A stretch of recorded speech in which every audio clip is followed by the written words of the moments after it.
સુરતની મેટાસ સ્કૂલ ફરી એક વખત વિવાદમાં આવી છે।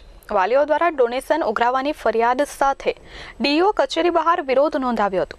વાલીઓએ વિવિધ બેનરો સાથે વિરોધ નોંધાવ્યો હતો। સુરતમાં સ્કૂલ ફીને લઈને વાલીઓ વિરોધ નોંધાવતા આવ્યા છે, ત્યારે ફરી એક વખત સ્કૂલને લઈ વાલીઓ વિરોધ નોંધાવી રહ્યા છે। સુરતના અઠવાલાઇન્સ વિસ્તારમાં આવેલી મેટાસ સ્કૂલના વાલીઓ તેમજ all student and parents welfare association DO કચેરી પહોંચ્યા હતા અને વિરોધ નોંધાવ્યો હતો।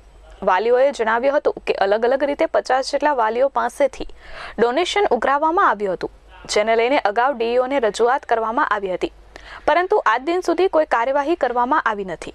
આ ઉપરાંત અન્ય વાલીઓ પાસેથી ડોનેશન ઉઘરાવવામાં આવ્યું છે, તેના પુરાવા સાથે આજે ફરી એક વખત રજૂઆત માટે આવ્યા છે।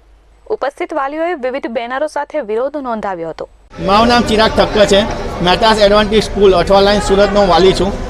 અમારી સાથે સ્કૂલ 500 જેટલા વાલીઓની ડોનેશનની ફરિયાદ થયેલી છે છેલ્લા 1.5 વર્ષથી। નક્કર પુરાવા સાથે ડીઓસીને અમે ફરિયાદ આપેલી છે, પરંતુ 1.5 વર્ષથી જિલ્લા શિક્ષણ અધિકારીએ કોઈપણ કાર્યવાહી નહીં કરતા અમારે છેલ્લે કલેક્ટરશ્રીને મળવું પડ્યું। કલેક્ટરશ્રીએ ઓરલી હુકમ કરેલો છે કે સ્કૂલને તાત્કાલિક દંડ કરી સરકારશ્રીની તિજોરીમાં ભંડોળ જમા કરાવવું।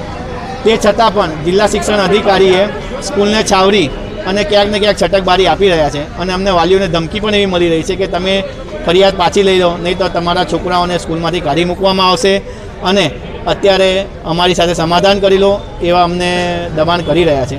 અમારી એક જ માંગ છે, અમારું ડોનેશન અમને વ્યાજ સહિત પાછું મળે અને સ્કૂલ જે હાલ ડોનેશનની ફરિયાદ સંદર્ભે અમે બીજી 40 રસીદો આજે પુરાવા સહિત રજૂ કરીએ છીએ અને ફરિયાદ પણ રજૂ કરીએ છીએ। મયુર ઠક્કર, એસ24 ન્યૂઝ, સુરત।